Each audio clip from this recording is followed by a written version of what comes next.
Donald Trump had the red carpet rolled out for him on Thursday in Beijing, where he aspires to the role of global statesman weighing the fate of billions of people. Meanwhile, Hillary Clinton is heading to downtown Milwaukee, promoting her book at an old vaudeville show house tucked between Moe's Irish Pub, Planet Fitness, Potbelly, Subway and Ewell's Finest Cigars and Tobacco. Yes, elections have consequences.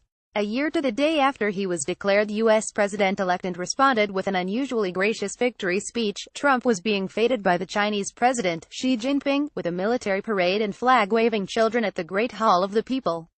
Currently on a 13-day tour of Asia, Trump urged China to act faster to combat the North Korean nuclear threat. The stakes could hardly be higher.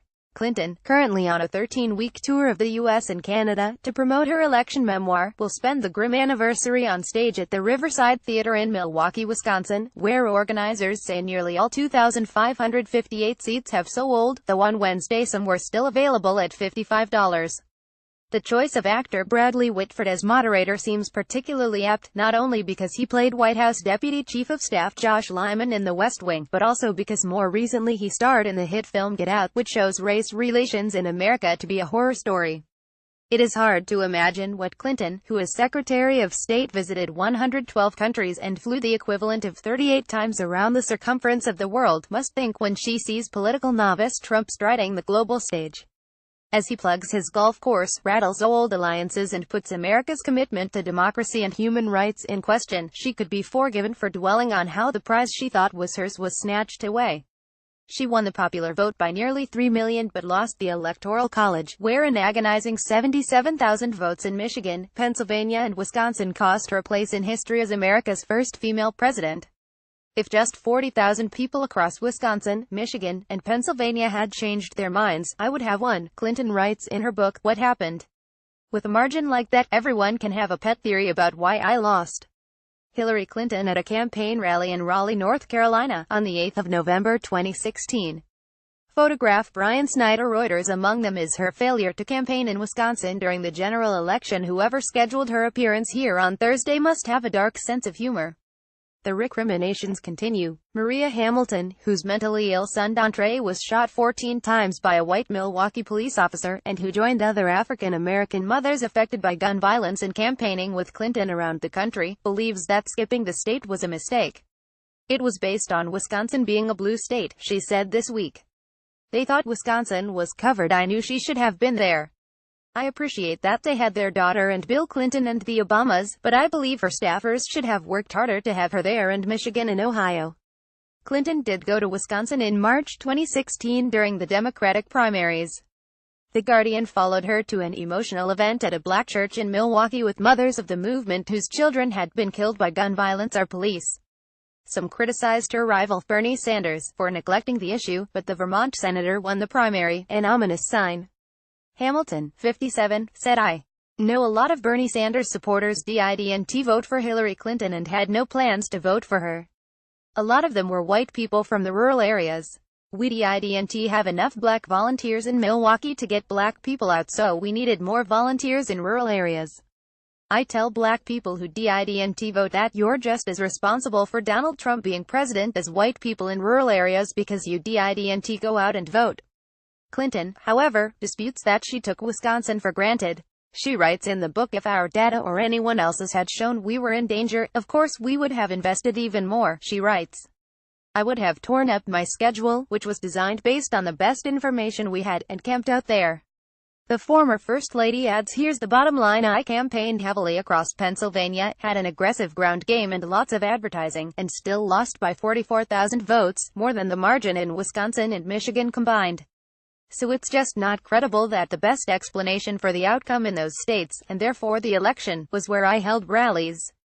Hillary Clinton at a book signing in Winnetka, Illinois, on the 30th of October 2017. Photograph Cindy Barrow-Morrock's Shutterstock. Trump got roughly the same number of votes in Wisconsin as Mitt Romney in 2012, but Democratic turnout was down. Clinton notes that it was the state's first major election that required voters to present a current driver's license, passport or state or military ID.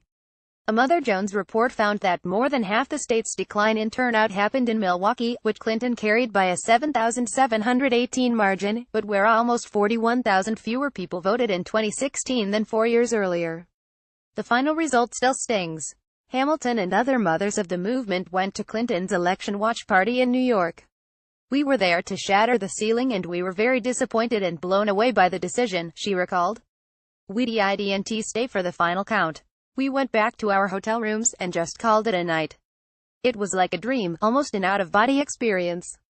We felt all the traveling we did with Hillary Clinton reaching out to the voters. They were elated to have us talk about police reform and real change to stop all the violence, but we now know people reacted differently with their votes. What they showed us and what they did was a slap in the face. It was a betrayal of Dontre and the Jordan Davises and the Sandra Blands and all the babies whose lives are taken for being another color. A Clinton supporter from Milwaukee attends her election night rally in New York on the 8th of November 2016. Photograph Idris Latif Reuters. The Trump presidency has realized Hamilton's worst fears on gun control and other issues. We have a president who doesn't care about human life. To say make America great again is to go back to oppression. America is an embarrassment to the world and Donald Trump is a disgrace to the human race. I am appalled by his total lack of respect for all the people who have died since he's been in office, for example all these mass shootings. She regards him as a monster and white supremacist. He's never been a president for all of us. I refuse to call him my president. I will never call him a president of anything. I look forward to him being impeached. Him serving at 1600 Pennsylvania Avenue is a disaster we're going to have to come back from. It will take time to undo the damage he's done, but we're a powerful people. Milwaukee, a Democratic stronghold, is one of the most racially segregated cities in the country. For community organizers like Octavia Parker, the election outcome was a bitter pill. I was totally blown out of the water, she said. I was flabbergasted, upset, disturbed. I could not believe the people elected Donald Trump president. I would like to have seen a female president in my lifetime, not to say that won't happen. Parker, in her 50s, who is now focusing her work on getting young people to vote, added, I think Hillary did damage herself by not coming to Wisconsin. I think she really felt she had it. Even so, she should have shown her face in the state. I don't feel sorry for her at all. We need to move on, not get stuck. Milwaukee, population 595,000, has, like many cities, suffered a long-term decline in manufacturing jobs. From 1970 to 2007, the share of families in the Milwaukee metropolitan area that were middle class shrank from 37% to 24%, while the percentage of poor households rose from 23% to 31%. In recent years there have been signs of a renaissance and construction boom, recalling the 1920s, when new skyscrapers included the Empire Building, home to the Riverside Theater, where Clinton will be surrounded by a French Baroque interior including marble walls and floors, gold leaf moldings and 5 giant chandeliers. The Bayview section of Milwaukee, Wisconsin.